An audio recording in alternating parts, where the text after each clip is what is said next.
So I just got my Loyo projector LED bulb headlamp replacement for the V-Star 1300 via UPS yesterday. Not counting holidays, it took about 10 days to get it from the time that I ordered it. I should clarify, not counting holidays and weekends. One thing I will tell you up front that I noticed is, yes, Loyo is a Chinese-based company. I think when you go to their website, it may be based in the U.S. I'm not real sure. But you can buy these cheaper, about $50 cheaper on their Alibaba site, but it does take longer to get. So if you're not in a rush or anything like that, you can save a little money going through there. I think if you go through the Loyo website, though, you're paying extra because you get it faster because it's stored in the U.S. and it's shipped out of the U.S. and whatnot. So just keep that in mind if you're wanting to save a little bit of money on it. I will say, let's see if we can get a good shot here. I will say compared to the OEM one, it is slimmer a little bit, which is good. It's good for me because I have a lot of stuff stuffed in my headlamp bucket. So any extra space that I can free up is good. Upon initial inspection, I do have some concerns. It talks about moisture getting into it. I don't know if that's common with motorcycle headlamps. I've never had any issues with the OEM one, but I noticed this looks like it's held on with clips, so maybe it's not as permanent.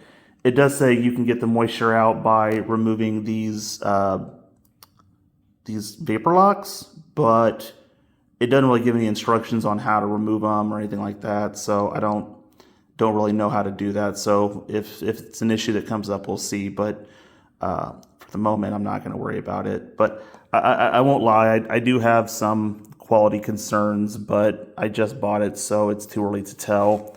I'll probably come back in maybe a year after I've gotten like some real writing in and do a follow-up review.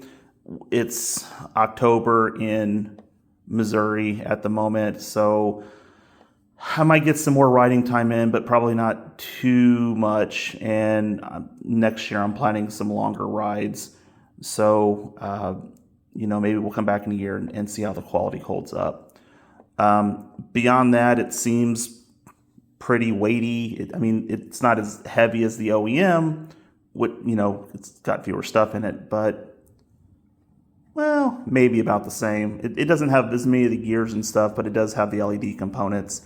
The nice thing, though, is compared to the LED bulb that I have in here.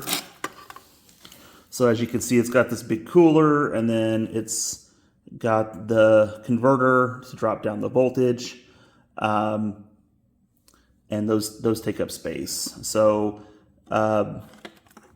yeah, in hindsight, I think this one is lighter, but I don't think it's so much lighter that it'll be a problem. So a couple things I noticed on the box. The first thing is it has this EMC rating, which it's nothing fancy. It's just an electromagnetic standard. It just basically means it's not going to create electromagnetic interference with pacemakers, garage door openers, etc., etc. The other thing I noticed is it is E-marked approved, and E-mark is basically, it's just a European Union standardization. So it's basically got the European Union, well, according to the box anyways, it has the European Union approval to be used in motor vehicles. One thing I noticed is not there is a DOT approval. So may or may not be entirely legal. I don't really know. If it's not, I'm not entirely sure how they would enforce that because you can't really check the parts. But I don't know what the safety inspections are in some states. I know here in Missouri, they're not super hardcore. It's basically, you've got lights, they work. You've got brakes, they work. You've got tires, they're not bald. You're not leaking any fluids anywhere. You're good to go. So by those standards, I should be fine. And in some of the reviews I've seen, it looks like the light that it's putting out should be more than sufficient to meet DOT requirements. But just pointing out that the DOT approval is not on the box that I found anyway. So we'll see. It is adjustable. You can level it. That's what that right there is, that screw. The other thing I noticed is it's got this adapter for the running lights. I'm pretty sure this is plug and play in most cases. In my case, it is not, and I'll show you why. So the light bar was already here when I bought the bike, and so that's the first thing to know. The second thing to know is because this is a deluxe, the what they call the antenna wire, so it's what supplies voltage to the amp and lets the amp know that the bike is turned on. That uses the same wiring harness, which is this one right here, as the auxiliary lights. So if you've got like a basic 1300 and you don't have any auxiliary lights or anything, that should plug like right into here. You shouldn't have any problems with that, I don't think. Maybe. It's kind of hard to tell. I think the, yeah, let's see. So that's the male, and then that's the female. So I'm guessing this wire is probably backwards. It's got the wrong adapter on it. But in any case, I'm gonna have to cut the adapter off so that I can splice it in so that mine works. So that's just something I noticed, but that's something that Deluxe owners have to accommodate. So yeah, so we're gonna get this installed, and we're gonna give it a test and compare it to my current LED bulb, which I gotta be really honest, I'm not super happy with. So we'll see how that goes. There's not really any instructions that came with it. I mean, there's an instruction sheet, but basically you got to remove this trim piece, and there's just a couple screws, and then it goes on there, and then you just plug it in and slide it in and install it. So we'll see how that goes. So here's the finished product. As you can see, it's installed, and it matches nicely with my Daymaker running lights. Couple things on the install. So the first thing was installing this trim piece here, and I don't know if it's just me and the fact that it's the first time that this was being installed or whatnot, but I had a really difficult time with the install, the initial install, putting on that trim ring. There's those little clips that hold the screws in, and I had a really difficult time getting it to line up for the trim ring. What I ended up having to do was basically take the screw and run it through the clip and kind of, make it, I guess, accustomed to the screw, if you will. And then even then I saw a little bit of trouble, but once I got it on, and it's a little looser than it was on the OEM one, but I think those are just maybe the two little holes in the bottom where the small screws go weren't quite as deep. The other thing was, again, the initial install, getting the main screws to sink into the clips properly. But once I got them in, I got it tightened down, and then I essentially uninstalled it to adjust the height. It reassembled easier. So I'm thinking maybe everything kind of got lined up and pressed in. But yeah, the first install was kind of not the easiest thing in the world. And then the other thing, which had me very concerned and still does, is the first time I plugged the headlamp in, it didn't come on at all. The bike was running, and it just didn't come on. I unplugged it, plugged the other one back in, and the other one worked just fine, so I knew it wasn't the harness. And then I decided to, basically I was going to take a picture of it not working to send to the manufacturer, but when I plugged it in the second time, everything worked, and everything looks like it's working now. So let's just go ahead and turn the bike on.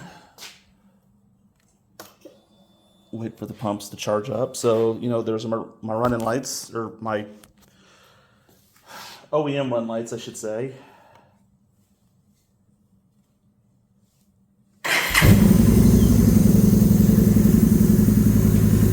So, as you can see, I've got the running lights. Basically what I did was I just spliced them into the wire that's controlling the auxiliary lights, and that way I'm not having to worry about it.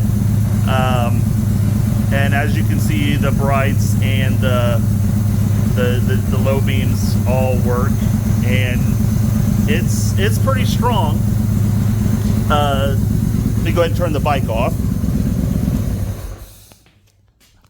I will say that one thing you will have to do is definitely adjust the height.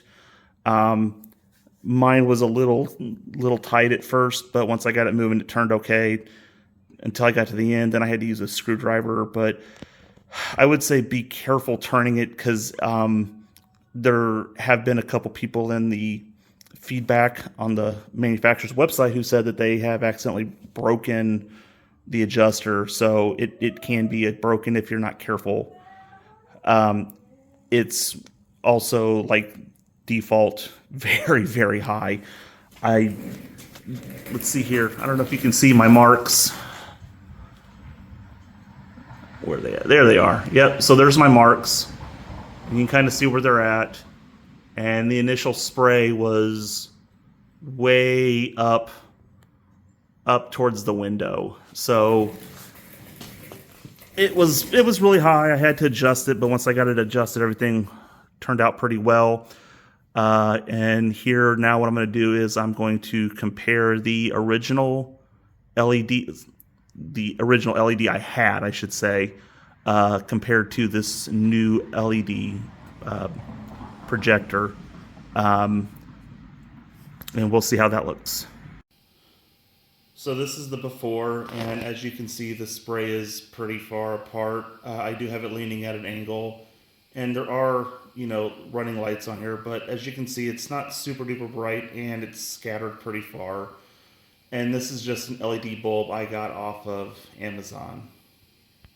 So here is what the new headlight looks like. As you can see, it's much more linear. It's not as scattered everywhere. It looks like there's a second light beam. Those are actually the Daymaker's running lights. They point a little high, but you can kind of see where the mark is, and you can kind of see where my headlight is. It's still just a smidge high, but I kind of like where it's at, so I think I'm going to leave it. All in all, I think it's going to be a good headlight if it lasts. Like I said, I do have some quality concerns, mostly because it didn't come on the first time I plugged it in, which has me concerned, but we'll give it some time and see how it plays out. So, you know, if you've got the same headlight and you've had different experience than me, let me know. I'm interested to get some other people's feedback on this. So, yeah, just let me know what you think.